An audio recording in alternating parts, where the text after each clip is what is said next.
Welcome to The Growth Kit, a podcast where science and actionable advice intersect to help you live a better life. The 12 best tips to lower body fat.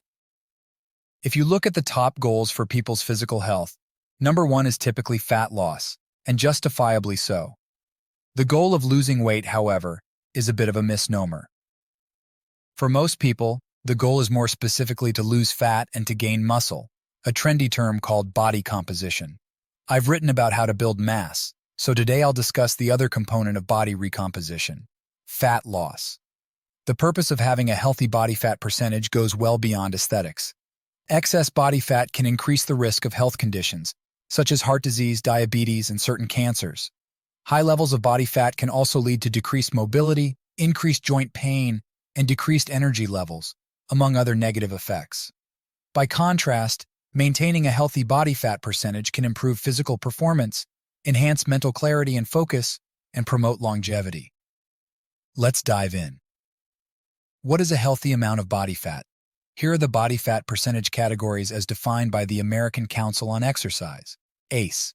For men, 6 to 13% body fat is considered athletic. 14 to 17% falls under fitness. 18 to 24% is deemed acceptable, and anything greater than 25% is classified as obese. In the case of women, 14 to 20% is categorized as athletic, 21 to 24% is labeled as fitness, 25 to 31% is considered acceptable, and body fat exceeding 32% is defined as obese. How to measure body fat. There are a variety of ways to measure body fat, each with its own pros and cons. Skin fold calipers. This method involves measuring the thickness of subcutaneous fat at various points on the body, such as the triceps, biceps, and thighs, using calipers. This is an easy way to do a home body fat percentage test. Simply buy a pair of inexpensive calipers and plug in the numbers to the ACE% body fat calculator. Bioelectrical impedance analysis. This is what's used in modern bathroom scales. This method involves passing a small electrical current through the body and measuring the resistance to the current. Body fat can be calculated based on the principle that fat tissue conducts electricity differently than lean tissue. Dual Energy X-ray Absorptiometry, DEXA. This method uses low-dose X-rays to measure body composition, including bone density, lean tissue mass, and fat mass. This is widely considered the most accurate way to measure body fat. Hydrostatic weighing. This method involves weighing a person on a scale while submerged in a tank of water. The difference between the person's weight in air and water is used to calculate body density, which can then be used to estimate body fat percentage. Air displacement plethysmography, ADP. This method uses a device called the BOD-POD, which measures air displacement to calculate body volume. From body volume, body density can be calculated, and then body fat percentage can be estimated. If you're looking for the most convenient and affordable ways to measure body fat, then go with skin fold calipers or the bioelectrical impedance analysis on a bathroom scale. See the show notes for suggestions. Can't you just use BMI as a measurement? While body mass index, BMI, may be the easiest way to determine how healthy your weight is, it's flawed and falling out of favor. A better way, albeit still crude, to determine health concerns is a waist-to-height differential. The Guardian has a good table, which you can find in the article on MindBodyDad, that provides basic measurements according to the National Institute for Health and Care Excellence. Use that table as your yardstick for progress by writing down your measurements on a daily or weekly basis. The best tips to lower body fat. With a goal of shedding fat, I recommend prioritizing the first half of this list and spending less effort modifying the second half of the list early on in your journey.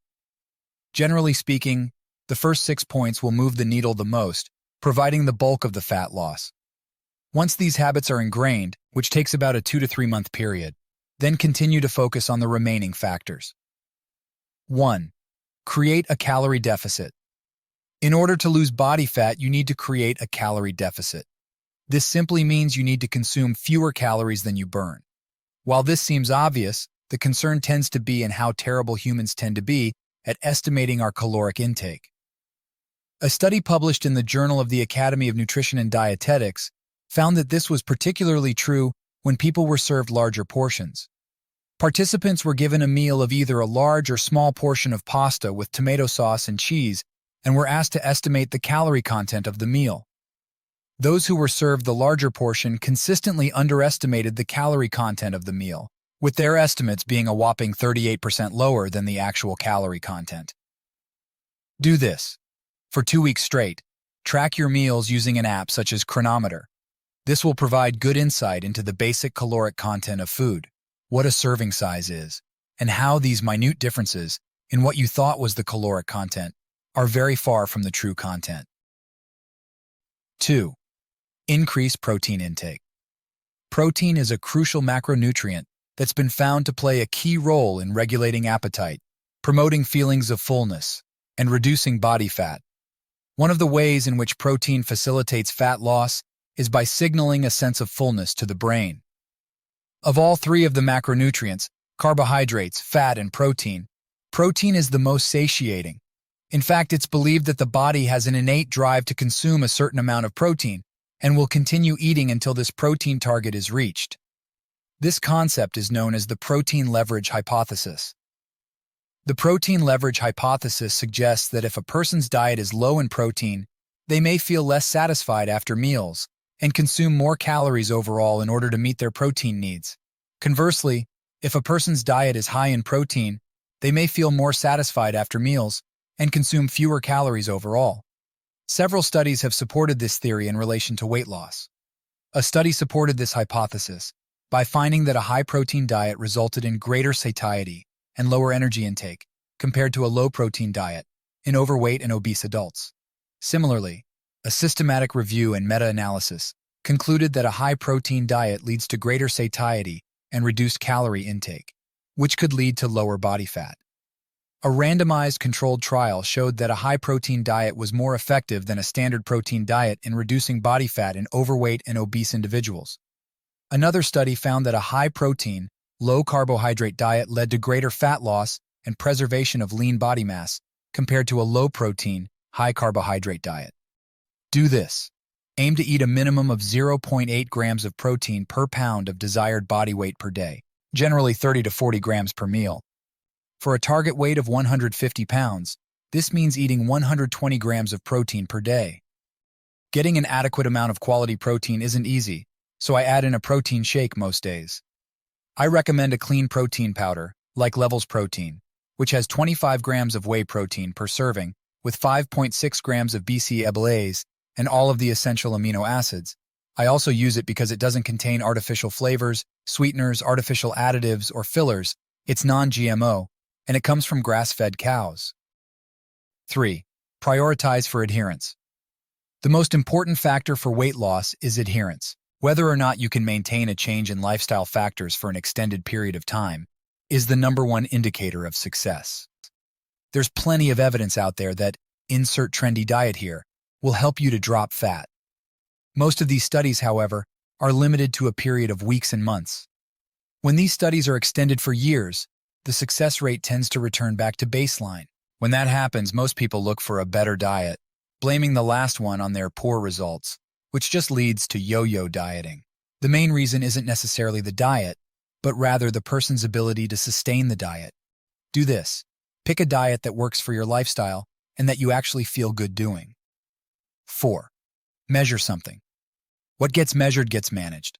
Fewer calories and more exercise is going to help you lower that number on the scale, but one of the other things that successful dieters had in common was their ability to track their progress. The study, Long-Term Weight Maintenance, a meta-analysis of U.S. studies, analyzed data from 29 studies, including a total of 2,894 participants.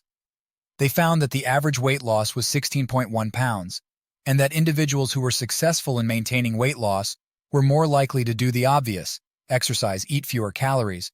But the study also found that successful weight loss maintainers were more likely to self-monitor their food intake and weight, and they were more likely to set goals. Measuring these factors provides individuals with concrete and objective feedback on their progress toward their weight loss goals. This feedback can help to increase motivation, enhance self-awareness, and facilitate behavior change. Psychologically speaking, measuring these factors can also help individuals to identify patterns and triggers in their behaviors and to develop strategies to address them. Do this.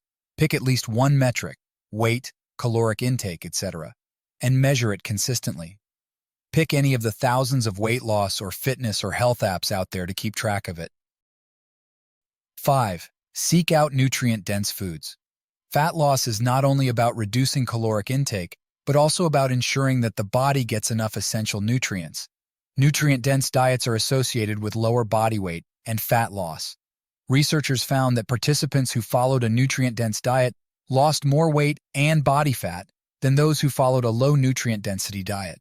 Similarly, another study checked the correlation between nutrient-dense foods and weight change over a 4-year period. They found that participants who consumed a higher quality diet based on the Alternative Healthy Eating Index had a lower risk of obesity and greater fat loss than those who consumed a lower quality diet. Apples, pears, berries, tofu, soy, and cauliflower had the most positive impact on weight loss. Starchy vegetables like peas, corn, and potatoes, on the other hand, were actually correlated with weight gain. Do this.